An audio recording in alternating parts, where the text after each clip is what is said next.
আসসালামু আলাইকুম রহমতুল্লাহি ওবরকাতুহু। সম্মানিত দর্শক, ভারতের সঙ্গে পাকিস্তানের যে যুদ্ধ, সকল শঙ্কা, অবিশ্বাস এবং অনিশ্চয়তাকে তুড়ি মেরে যুদ্ধ শুরু হয়ে গেছে।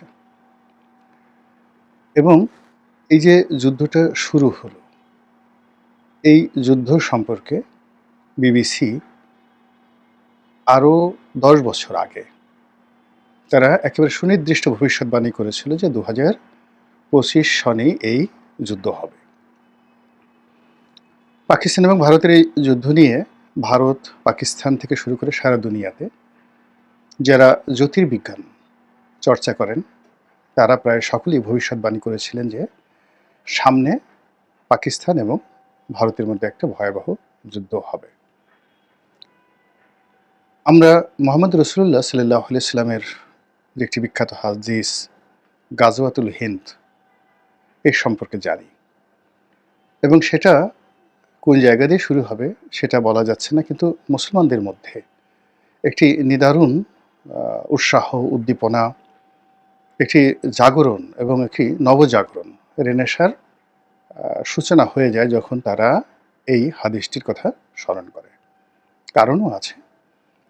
সেই যে মোহাম্মদ ঘুরি ভারত আক্রমণ করেছিলেন যে সময়টিতে, তখন থেকে একেবারে ১৮৫৭ সন পর্যন্ত সুদীর্ঘ ৮০০ বছরেরও অধিক সময় পুরো ভারতবর্ষ এবং এই ভারতবর্ষের সঙ্গে আবার আফগানিস্তান, তারপর মধ্য এশিয়ার বিস্তীর্ণ অঞ্চল মুসলমানরা শাসন করেছেন, মুঘলরা শাসন করেছেন। তো এই কারণে কি হলো যে মুসলমানদের মধ্যে এই জমিনে একটা রাজত্ব করার যে ইতিহাস সেটা তাদের মধ্যে রয়ে গেছে। কাজেই ব্রিটিশ জমানাতে তারা যেভাবে বঞ্চিত হয়েছে এবং এখনও পর্যন্ত যেভাবে নির্যাতিত হয়েছে, তারা সবসময় স্বপ্ন দেখে যে তাদের মধ্যে একজন সালাউদ্দিন আইয়ুবী আসবেন, ইমাম মাহাদি আসবেন, হজরত ঈসা আলাইহিস সালাম আসবেন, অথবা অন্য যে কোনো পরিবেশ বা পরিস্থিতিতে আবার ভারতবর্ষে ইসলামী হুকুমত কায়েম হবে। এখন ভারতের যে জনগোষ্ঠী, সেই জনগোষ্ঠীতে অলমোস্ট ৩৫ কোটির মতো সেখানে মুসলমান রয়েছে। পাকিস্তানে প্রায় ২২ কোটি, বাংলাদেশে যদি আপনি ধরেন ১৮ কোটির মধ্যে ধরুন ১৭ কোটি মুসলমান।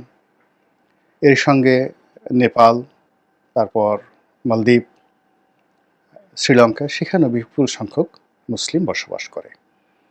তো কাজেই যখন ভারতের সঙ্গে, অর্থাৎ এখন যে উগ্র হিন্দুত্ববাদী ভারত রয়েছে, তাদের সঙ্গে পাকিস্তানের যে যুদ্ধ, এই যুদ্ধের মধ্যে সমস্ত কিছুর ঊর্ধ্বে গিয়ে মুসলিম জাতীয়তাবাদ প্রবল আকার ধারণ করবে, এবং এই একদিনের মধ্যে সেই জিনিসগুলো আমরা দেখতে পাচ্ছি বাংলাদেশে।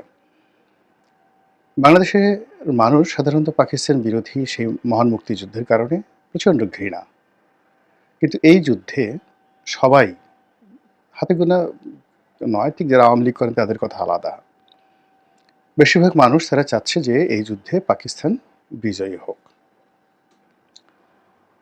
কিন্তু আমরা যদি ইতিহাস পর্যালোচনা করি, তাহলে আমরা যে আশঙ্কাটা দেখতে পারি সেটি হলো যে পাকিস্তান এবং ভারতের মধ্যে যে যুদ্ধ, এটি যদি প্রলম্বিত হয়, এটি যদি অমীমাংসিত থাকে, তাহলে তার রেশ এই বাংলায় এসে কিভাবে পড়বে। আমি গত প্রায় সপ্তাহখানেক ধরে খুঁটে খুঁটে খুঁটে খুঁটে বাংলার ইতিহাস পড়ছিলাম, এবং বাংলাদেশের যে ভৌগোলিক অবস্থান, সেই ভৌগোলিক অবস্থান এখন যেটি আছে সেটি, তার সঙ্গে বিহার, উড়িষ্যা, আসাম, ত্রিপুরা, তারপর পশ্চিমবঙ্গ, বিশেষ করে মুর্শিদাবাদ, তো এই এলাকার যে হাজার বছরের একটা রাজনৈতিক সমীকরণ, সেই সমীকরণের সঙ্গে দিল্লির যে বিরোধ, সেই বিরোধ নিয়ে আমি পড়াশোনা করার চেষ্টা করছি, এবং লক্ষ্য করলাম যে ঘুরে ফিরে ৫০ বছর, ১০০ বছর, ৬০ বছর, ৭০ বছর পরপর ঠিক একই জায়গায় একই কারণে একই সমস্যা তৈরি হয়। যেমন সুলতানি জমানাতে মোহাম্মদ বিন তুগলকের সময়ে এই বাংলাকে, মানে আমাদের এই বর্তমানে বাংলাকে ৩ টা ভাগে বিভক্ত করে ফেলে।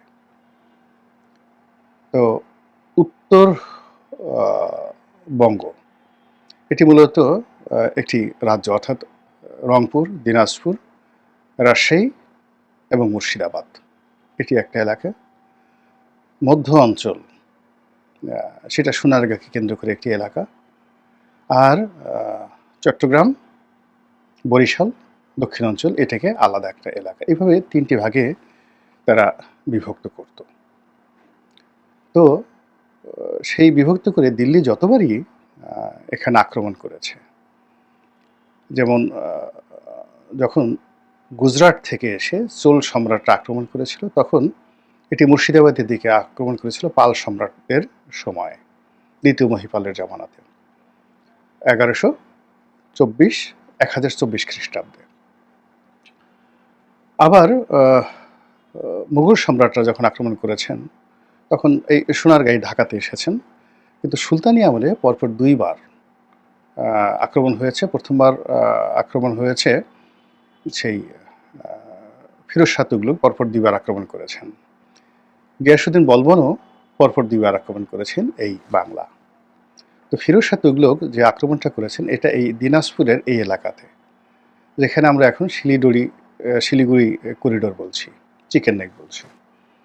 এবং অবাক করার ব্যাপার হলো যে বাংলার ৩ জন নামকরা বাদশাহ ছিলেন ইলিয়াস শাহী বংশের। তো ইলিয়াস শাহী বংশের ইলিয়াস শাহ, সিকান্দার শাহ, এবং তাদের সিকান্দার শাহের ছেলে হলো প্রথম জন হলো শামসুদ্দিন ইলিয়াস শাহ, দ্বিতীয় জন সিকান্দার শাহ, তৃতীয় জন হলো গিয়াসউদ্দিন আজম শাহ। তো গিয়াসউদ্দিন আজম শাহের সময়টাতে একটা যুদ্ধ হয়েছিল, সেটা আর একটা প্রেক্ষাপট। কিন্তু মোহাম্মদ বিন তুগলকের পরে যিনি আসেন, গিয়াসউদ্দিন ফিরোজ শাহ তুগলক, তিনি যে ২ বার আক্রমণ করেন বাংলাদেশ, তখন ২ বারই আমাদের এই দিনাজপুর অঞ্চলে একটা বিশাল দুর্গ ছিল, অনেকটা শহরের মতো। তো ব্রহ্মপুত্র এবং করতোয়া এই ২টি নদীর মোহনায়, মানে ওই দুর্গে যেতে হলে ২টো মোহনা ছিল, আর পিছনে ছিল বিস্তীর্ণ জঙ্গল। আজকের দিনে যারা আছে তারা সবাই পিছনে শিলিগুড়ি বা এরকম এলাকার কথা চিন্তা করেন, আর এইদিকে করতোয়া, ব্রহ্মপুত্র, যেখানে আমরা তিস্তা ব্যারেজ, এরকম একটা এলাকাতে বিশাল এক দুর্গ ছিল, নাম ছিল একডালা দুর্গ। তো সেই একডালা দুর্গে তারা প্রথমে পিতা মানে শামসুদ্দিন ইলিয়াস শাহ, পরে যিনি আছেন তিনি এখানে আশ্রয় গ্রহণ করে মানে সুলতানি আমলের সেই আক্রমণ থেকে নিজেদেরকে রক্ষা করেছিলেন। তো সবসময় উত্তরবঙ্গটিকে বাংলার যারা শাসক, সেটা ইলিয়াস শাহী বংশ বলেন, হোসেন শাহী বংশ বলেন, পালেরা বলেন, পাল সম্রাটরা, সেন বংশ বলেন তারা, তারপরে শশাঙ্ক তারা, যেই সময়টাতে বাংলা খুব শক্তিশালী ছিল, সবসময় উত্তরবঙ্গকে তারা একটা দুর্গ হিসেবে গড়ে তুলেছিল। কিন্তু আমরা এই স্বাধীনতার পরে বিভিন্ন কারণে উত্তরবঙ্গকে কখনোই দুর্গ হিসেবে গড়ে তুলিনি। ফলে এই যে এই সময়টাতে এসে সৈয়দপুরে যে একটা ঘাঁটি, বিমান ঘাঁটি, যেটা ব্রিটিশ জামানাতে তৈরি করেছিল, এই কারণ হলো ব্রিটিশরা যখনই কোনো একটা সিদ্ধান্ত নিতেন, তারা হাজার বছরের একটা ইতিহাস দেখে একটা ভৌগোলিক যে অবস্থানে বারবার আক্রমণ হয় এবং একটা ভূখণ্ডের দুর্বলতম জায়গা, সেই জায়গাগুলোতে তারা মিলিটারি ক্যান্টনমেন্ট তৈরি করতেন। এবং তারই ধারাবাহিকতায় তারা মনে করেছিল যে আগামীতে এই অঞ্চলের উপরে সেই ব্রিটিশ জামানাতে যদি কখনো আঘাত আসে, তাহলে এই উত্তরবঙ্গের এই জায়গাটাতে আসবে, শিলিগুড়ি করিডোরে, এবং ওটাকে মোকাবেলা করার জন্য তারা ওখানে একটা বিশাল বিমান ঘাঁটি, যেটা এশিয়ার বৃহত্তম বিমান ঘাঁটি এখনও পর্যন্ত, মানে ভারতের যে কোনো বিমান ঘাঁটি, বাংলাদেশের যে কোনো বিমান ঘাঁটি, পাকিস্তানের সবচেয়ে বড় বিমান ঘাঁটি কিন্তু আমাদের এই সৈয়দপুরে, যেটি ইউনূস সরকার আবার নতুন করে রিনোভেট করার সিদ্ধান্ত নিয়েছে। এখন এই যে শিলিগুড়ি করিডর, এই করিডর এই ভারত পাকিস্তান যুদ্ধের এই সময়টিতে মারাত্মক ঝুঁকির মধ্যে পড়ে যাবে। ভীষণ রকম যুদ্ধের মধ্যে, মানে এই যুদ্ধের ফলাফল যাই হোক না কেন, এখানে একটা আঁচ লাগবে, বাংলাদেশে একটা আঁচ লাগবে। এখন সেই বিষয়গুলো, যেহেতু যুদ্ধ একেবারেই প্রথম শুরু হলো, কাজে এখানে আগামী অনেকগুলো ভিডিও শুধুমাত্র পাকিস্তানের এই ঘটনা নিয়ে করব, আরও ডিটেলস বলবো, ভিডিওগুলো ছোটো ছোটো করার চেষ্টা করব।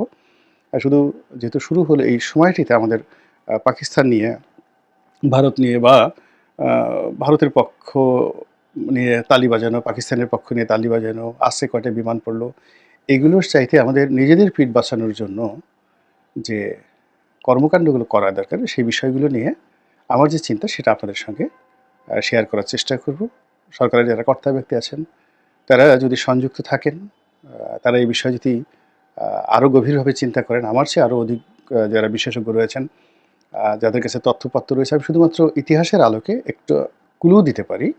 তো সেই ক্লুটিকে গ্রহণ করে বা সেটিকে কগনিজেন্সে নিয়ে বা না নিয়ে সেটিকে যদি মিলিটারি পয়েন্ট অফ ভিউতে, সিকিউরিটি পয়েন্ট অফ ভিউতে, financial and economic point of ভিউতে বিবেচনা করা হয়, তাহলে হয়তো আমরা এই সংকট মুহূর্তে নিজেদেরকে রক্ষা করতে পারবো। মহান আল্লাহ আমাদের সবাইকে হেদায়েত দান করুন এবং হেফাজত করুন। আসসালামু আলাইকুম ওয়া রাহমাতুল্লাহি ওয়া বারাকাতুহু।